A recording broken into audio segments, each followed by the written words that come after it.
ஒரு சிறிய கிராமத்தில் வாழ்ந்தான் ராமன். அவன் குடும்பம் பல தலைமுறைகளாக ஒரு குலதெய்வத்தை வழிபட்டு வந்தது.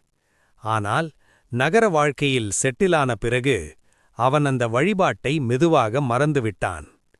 முதல் எல்லாம் நன்றாக இருந்தது. ஆனால் திடீரென்று தொழிலில் இழப்பு, வீட்டில் சண்டை, மன அமைதி இல்லாமை, என்ன பிரச்சனை என்று தெரியாமல் தவித்த ராமன் ஒரு நாள் தன் பாட்டியின் வார்த்தையை நினைத்தான்.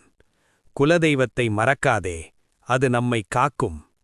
அடுத்த வாரமே கிராமத்துக்குச் சென்றான். பல ஆண்டுகளாக பூட்டப்பட்டிருந்த குலதெய்வ கோவில் அவன் கண்களில் கண்ணீர்.